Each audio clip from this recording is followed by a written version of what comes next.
Hello दोस्तों, मैं राहुल यादव आपका स्वागत करता हूं आपके अपने यूट्यूब चैनल अभ्यास क्लासेस पर। प्यारे दोस्तों, आज मैं रीजनिंग का पार्ट 2 लेकर आया हूं आप लोग के लिए, जो कि हमने इससे पहले वाले वीडियो में रीजनिंग में न्याय निगमन के बारे में सीखा था। न्याय निगमन में 2 टाइप के क्वेश्चन मैंने सीख लिया था। प्यारे दोस्तों, हमने जो सीखा था दोस्तों, हमने बताया था कि जो न्याय निगमन है, जो श्लॉक्स है प्यारे दोस्तों, श्लॉक्स में ये 4 टाइप का होता है। 2 पॉजिटिव होता है, 2 निगेटिव होता है। हमने दोनों पॉजिटिव में 2 पॉजिटिव सीख लिया था, एक सभी पे और एक कुछ पर आधारित। प्यारे दोस्तों, हमने ये सभी और कुछ वाला सीखा था। जैसे एक बार आपको बता देते हैं, इसके बारे में हमने पूरा सीखा था। स्टेटमेंट में, कथन में जैसे मान लीजिए दिया रहेगा कि सभी ए बी हैं, सभी ए बी हैं, तो प्यारे दोस्तों हमने इसको फिगर से सीखा था कि सभी ए क्या है, बी है। मान लीजिए ए है, अब सभी ए बी हैं तो ए के साथ में कौन मिल जाएगा, बी मिल जाएगा। दोस्तों हमने इसको सीखा था। अगर ये अंदर से बाहर की तरफ आता है तो अपने साथ में सभी और कुछ दोनों लेकर आएगा, बट ये आउट से इन में आता है तो अपने साथ में केवल कुछ को लेकर जाएगा। दोस्तों इसको हमने एक टाइप से सीखा था। अगला वाला कुछ वाले पे भी हमने सीखा था। जैसे ध्यान दीजिएगा, अगर स्टेटमेंट कुछ वाले में दिया रहेगा तो देखते हैं, इसमें बहुत कन्फ्यूजन होती है प्यारे दोस्तों, लेकिन आप लोग ध्यान से पढ़िएगा तो कन्फ्यूजन सभी दूर हो जाएंगी। हमने सीखा था कि कुछ ए बी हैं, तो इसका फिगर कैसे बनेगा, इसका वेन डायग्राम बनेगा, ऐसे हमने आपको बताया था पहले वाले वीडियो में। कुछ ए, मान लीजिए ए है और ए का इतना पार्ट क्या है, बी है। यही हमने सीखा था, ए का इतना पार्ट क्या है प्यारे दोस्तों, बी है। हमने 2 टाइप से दोनों पॉजिटिव वाला सीखा था। आज हम लोग प्यारे दोस्तों सीखेंगे इसके आगे वाले 2 टाइप, जो कि सम नॉट और नो को सीखेंगे। चलिए दोस्तों, हम लोग चलते हैं, आगे की तरफ बढ़ते हैं। और जो मेरे चैनल पर नए हैं प्यारे दोस्तों, कृपया चैनल को सब्सक्राइब कर लीजिए, लाइक कर दीजिए और शेयर कर दीजिएगा। आइए दोस्तों, आज हम न्याय निगमन, कथन और निष्कर्ष का नेक्स्ट पार्ट सीखते हैं, और आज उसको सीखने के बाद इस पे जो प्रीवियस ईयर्स में क्वेश्चन आए हैं उसको हम लोग सीखेंगे। चलिए देखते हैं। आज हमको पढ़ना है प्यारे दोस्तों सम पे। जैसे नो का मतलब कोई नहीं, यही आपके 2 इसमें निगेटिव होते हैं, जो कि हमने पॉजिटिव उस अगली वाली वीडियो में, इससे पहले वाले में सीखा था। आज हम लोग सीखेंगे निगेटिव वाले में, नो कोई नहीं, और एक आपका होता है प्यारे दोस्तों सम नॉट, जिसे कहते हैं कुछ नहीं। तो आज इसके एक एक एग्जाम्पल दोस्तों हम लोग सीखेंगे। यह बहुत कन्फ्यूजन वाला चैप्टर है, लेकिन हम इसको बहुत बारीकी से सीखेंगे ताकि आने वाली परीक्षाओं में मेरा क्वेश्चन यहाँ से गलत ना हो। तो दोस्तों ये चाहे आपकी रेलवे की पेपर हो, चाहे एसएससी का पेपर हो, चाहे यूपीपी का पेपर हो, चाहे यूपीएसआई का हो, चाहे आरपीएफ में हो, चाहे आरपीएफ एसआई का हो, एनटीपीसी लेवल में सबसे ज़्यादा यहाँ से प्यारे दोस्तों क्वेश्चन पूछे जाते हैं। तो आइए इसके एग्जाम्पल समझते हैं नो के। अब थर्ड वाला प्यारे दोस्तों हम लोग सीखेंगे नो। नो का मतलब होता है कोई नहीं पे थर्ड वाला हम लोग सीखेंगे। नो का मतलब कोई नहीं, इस पे हम लोग एक एक वेन डायग्राम बना के सीखेंगे। जैसे प्यारे दोस्तों आपको स्टेटमेंट में, कथन में दिया है कि नो बुक इज पेपर। ध्यान दीजिएगा, स्टेटमेंट दिया है no books is paper, no books is paper. कथन में दिया है कि कोई किताब पेपर नहीं है। ध्यान दीजिएगा, कथन में दे दिया कि कोई किताब पेपर नहीं है। इसको हम बहुत अच्छे से सीखेंगे। पार्ट नंबर 3 है, ये निगेटिव में आता है, कह रहा है कि कोई किताब पेपर नहीं है। तो प्यारे दोस्तों किताब का पेपर से कोई रिलेशन नहीं है। इसका वेन डायग्राम कैसे बनेगा ये देखते हैं। मान लीजिए मेरी ये किताब है, ये क्या है, किताब है। अब कह रहा है कि कोई किताब पेपर नहीं है, मतलब किताब का रिलेशन पेपर से प्यारे दोस्तों नहीं है, यही आपका इसका वेन डायग्राम बनेगा। कोई किताब पेपर नहीं है। मैं उम्मीद करता हूँ आपको इतना समझ में आया होगा दोस्तों। चलिए, आपका ये नो वाले का था, कोई किताब पेपर नहीं है, नो बुक्स इज पेपर, कोई किताब पेपर नहीं है। तो प्यारे दोस्तों, किताब का पेपर से कोई रिलेशन नहीं है। एक टाइप से और आपका बचा है दोस्तों, जो कि सम नो पे। ध्यान दीजिएगा, सम नो पे आते हैं। जितना उम्मीद करता हूँ कि आपको ये थर्ड वाला समझ में आएगा। प्यारे दोस्तों, अब सम नो आप आते हैं टाइप नंबर 4 पे, जो कि आपका था सम नॉट। सम नॉट का मतलब होता है कुछ नहीं। प्यारे दोस्तों, अब जैसे आपको दिया रहेगा some book are not paper, some books are not paper, तो ध्यान दीजिएगा, इसका स्टेटमेंट दिया है कथन में कि some books are not paper, some books are not paper। प्यारे दोस्तों, स्टेटमेंट में दिया है कि some book are not paper, कहने का मतलब कुछ किताबें पेपर नहीं हैं। यही आपका यहाँ से स्टेटमेंट बनेगा कि कुछ किताबें पेपर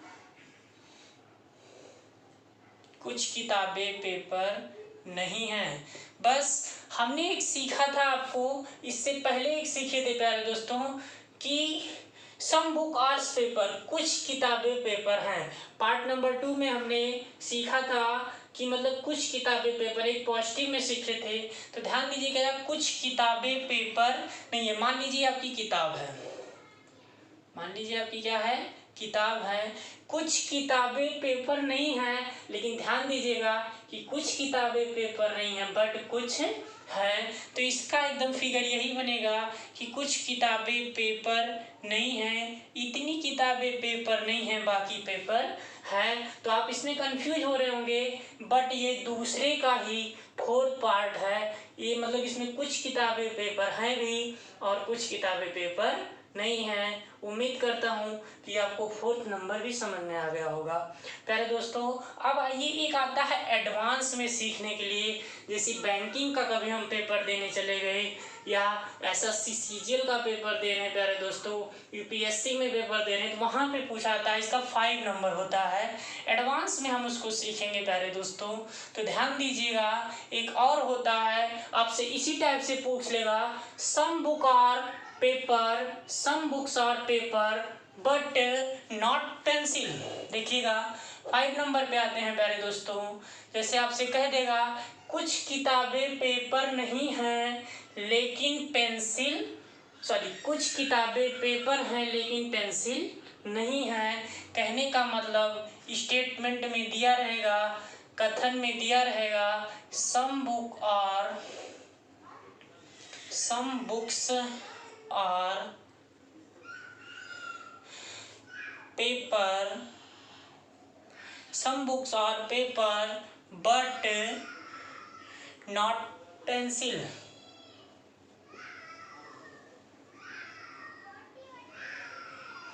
कहने का मतलब some book are paper but not pencil. तो प्यारे दोस्तों, हम एडवांस में सीखेंगे कुछ किताबें पेपर हैं लेकिन पेंसिल नहीं है। ध्यान दीजिए, इंग्लिश में लिखें स्टेटमेंट को, कथन को लिखेंगे हिंदी में, कुछ किताबें पेपर हैं लेकिन पेंसिल नहीं है, लेकिन पेंसिल नहीं है।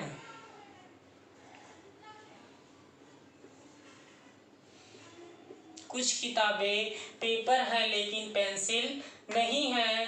तो दोस्तों ध्यान दीजिएगा, आपसे कह रहा some book are papers but not pencil. कहने का मतलब सम बुक आर पेपर, कुछ किताबें पेपर हैं। ये बना आपका कौन सा, सेकंड मेथड में जो हम सीखे थे, कुछ किताबें पेपर हैं। तो मान लीजिए आपकी क्या हो गई, किताब हो गई, कुछ किताबें पेपर हैं। किताब का पेपर से रिलेशन ऐसे हो गया कि कुछ किताबें पेपर हैं लेकिन पेंसिल नहीं है।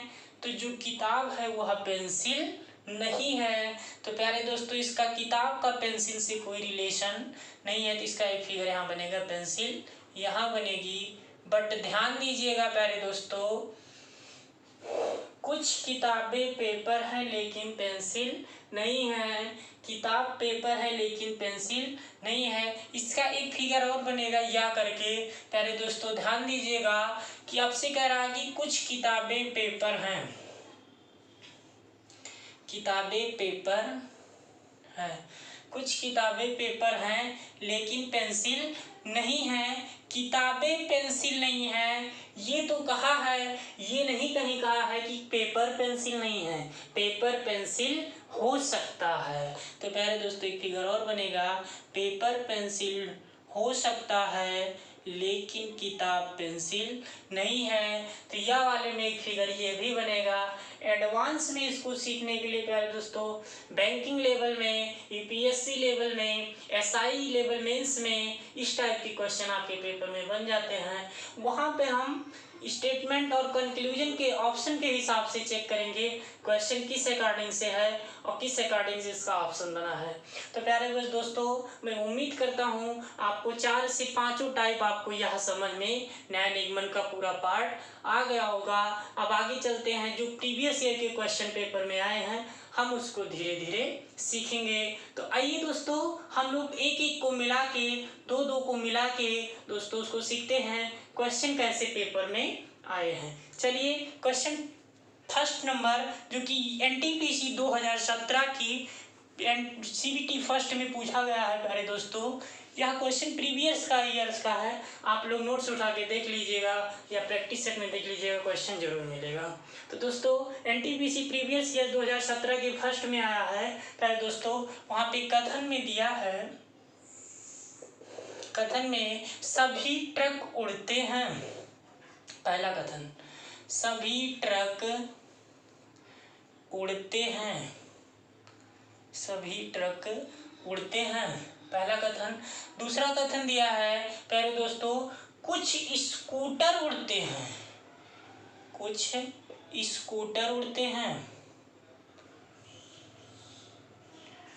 ये देखिए एनटीपीसी सीबीटी फर्स्ट में पूछा है, कथन में दिया है सभी ट्रक उड़ते हैं और दूसरा कथन दिया है कुछ स्कूटर उड़ते हैं प्यारे दोस्तों।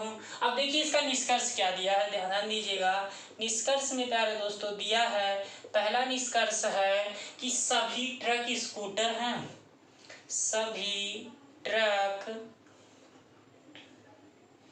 स्कूटर हैं। आप लोग बहुत धीरे धीरे से समझिएगा, कोई जल्दी नहीं है, ध्यान से इस चैप्टर को बहुत बेसिकली समझ लीजिए क्योंकि इतना इम्पोर्टेंट चैप्टर है प्यारे दोस्तों कि कोई भी कॉम्पिटिटिव एग्जाम का पेपर देने जाइए 2 से 3 क्वेश्चन आपको मिल जाते हैं और यह बहुत कन्फ्यूजन चैप्टर है दोस्तों। तो ध्यान दीजिएगा, पहला निष्कर्ष दिया है सभी ट्रक स्कूटर हैं और दूसरा निष्कर्ष दिया है कुछ स्कूटर नहीं उड़ते हैं। निष्कर्ष दूसरा, कुछ स्कूटर नहीं उड़ते हैं। अब प्यारे दोस्तों इसको हम वेन डायग्राम से सीखेंगे। हमने आपको सभी ट्रक उड़ते हैं इसके बारे में भी सिखाया है, कुछ स्कूटर उड़ते हैं इसके बारे में भी सिखाया है। तो आइए इसका फिगर बनाकर, वेन डायग्राम बनाकर सीखते हैं। तो ध्यान दीजिएगा प्यारे दोस्तों, आपसे कह रहा है कि कुछ स्कूटर कुछ ट्रक, सभी ट्रक उड़ते हैं। मैंने बताया था जिसके साथ में सभी लगा रहेगा वह हमेशा अंदर में बैठेगा। तो ध्यान दीजिएगा प्यारे दोस्तों, सभी ट्रक उड़ते हैं तो ये आपका हो गया ट्रक। अगर ट्रक उड़ते हैं, उड़ना इसके ऊपर ओवरलैपिंग करेगा, ये आपका क्या हो गया, उड़ते हैं। इतना आपको समझ में आया होगा। फिर कह रहा है कि कुछ स्कूटर उड़ते हैं। अब स्कूटर उड़ रहे हैं तो उड़ने वाला पार्ट थोड़ा स्कूटर का भी हो गया। ऐसे ही फिगर आपका प्यारे दोस्तों बना होगा। उम्मीद करता हूँ आपको यह समझ में आ गया होगा और सबका ऐसे बना होगा। तो चलिए अब निष्कर्ष पे देखते हैं, इसके निष्कर्ष क्या बोल रहे हैं। पहला निष्कर्ष बोल रहा है सभी ट्रक उड़ते हैं। ट्रक यहाँ है और उड़ते हैं, सभी ट्रक उड़ते हैं। तो यही यहाँ भी दिया है, सभी ट्रक उड़ते हैं।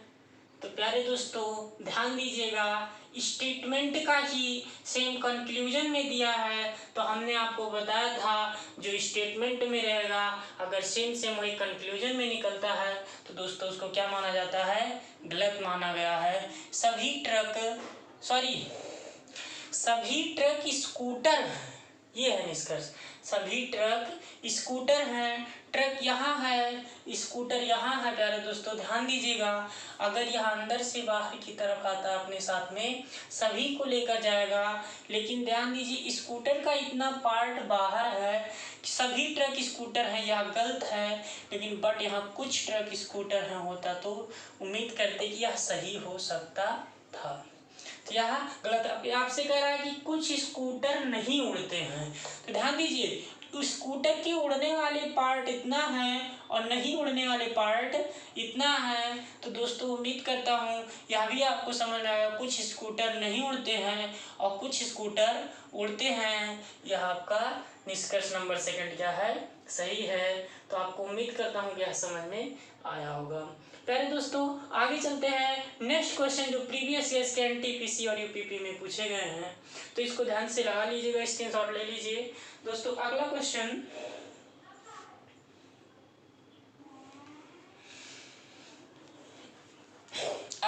दिया है, कथन में दिया है। प्यारे दोस्तों कथन में स्टेटमेंट में दिया है कि सभी गाजर आलू हैं, सभी गाजर आलू हैं,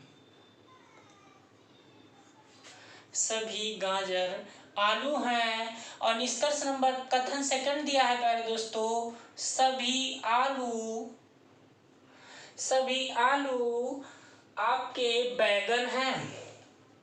ये भी आपका यूपीपी में पूछा गया है प्यारे दोस्तों, सभी आलू क्या है, बैगन है। और निष्कर्ष में प्यारे दोस्तों दिया है, पहला निष्कर्ष है दोस्तों ध्यान दीजिएगा, निष्कर्ष फर्स्ट है सभी गाजर बैगन हैं, सभी गाजर बैगन हैं। निष्कर्ष सेकंड दिया है प्यारे दोस्तों, सभी आलू गाजर है, सभी आलू क्या है, गाजर है। तो ध्यान दीजिएगा दोस्तों, आपसे कह रहा है सभी गाजर क्या हैं, आलू हैं। तो ध्यान दीजिए इसकी हम लोग वेन डायग्राम बनाते हैं प्यारे दोस्तों। मान लीजिए ये गाजर है, हमने बताया था जिसके साथ में सभी लग जाएगा उसका वेन डायग्राम हमेशा छोटा बनेगा। गाजर के साथ सभी लगा है तो सभी गाजर आलू हैं, और गाजर अंदर रहेगा, आलू का पार्ट थोड़ा बड़ा होगा दोस्तों। अगला कह रहा है कि सभी आलू बैगन हैं, तो आलू के भी साथ लग गया सभी, आलू अंदर हो गया, बैगन यहाँ हो गया। अब ध्यान दीजिए, मैं उम्मीद करता हूँ सभी का फिगर ऐसे ही बना होगा प्यारे दोस्तों। ध्यान दीजिएगा, आपसे कह रहा है कि सभी गाजर क्या हैं, बैगन हैं। यह कंक्लूजन है, गाजर बैगन हैं। तो इन से आउट में आएगा तो अपने साथ में सभी को लेकर आएगा, सभी गाजर बैगन हैं। यह आपका निष्कर्ष नंबर फर्स्ट क्या है, सही है। अगला कह रहा है सभी आलू क्या हैं, गाजर हैं प्यारे दोस्तों। आउट से इन में जा रहा है तो अपने साथ केवल सभी लेकर नहीं जा सकता है, सम को लेकर जाएगा। सभी गाजर आलू हैं, यह गलत है। ये कुछ गाजर आलू हैं, यह सही हो जाता है आपका। दोस्तों इसका निष्कर्ष नंबर क्या सही है, फर्स्ट सही है। मैं उम्मीद करता हूँ आपको इतना समझ में आया होगा। आइए दोस्तों आगे चलते हैं। प्यारे दोस्तों आज के लिए इतना ही, कथन और निष्कर्ष में न्याय और निगमन में इतना ही हम सीखेंगे। इससे आगे अगले वीडियो में मिलते हैं दोस्तों। और जो मेरे चैनल पर प्यारे दोस्तों नए हैं, प्लीज़ कृपया करके चैनल को सब्सक्राइब करिए, लाइक करिए, फॉलो करिए और कमेंट करके बताइए कि हाँ सर यहाँ पे मुझे समझ में नहीं आ रहा है या यहाँ पे समझ में आ रहा है। तो दोस्तों उसके बारे में मैं कुछ और अच्छे से कोशिश करूँगा कि आप लोग को बताऊँ। अगर आप लोग ऐसे साथ देते रहेंगे तो प्यारे दोस्तों उम्मीद करता हूँ कि मैं आप लोग के लिए अच्छी से अच्छी वीडियो बनाऊंगा, अच्छे से अच्छे मैथ्स के पार्ट भी लेकर आऊँगा, रीजनिंग के भी पार्ट लेकर आऊँगा और डेली आपके लिए उम्मीद करता हूँ कि करंट के भी क्वेश्चन मैं डेली 8 बजे तक डाल दूँगा। तो प्यारे दोस्तों आप लोग मेरे साथ बने रहिए। Thank you.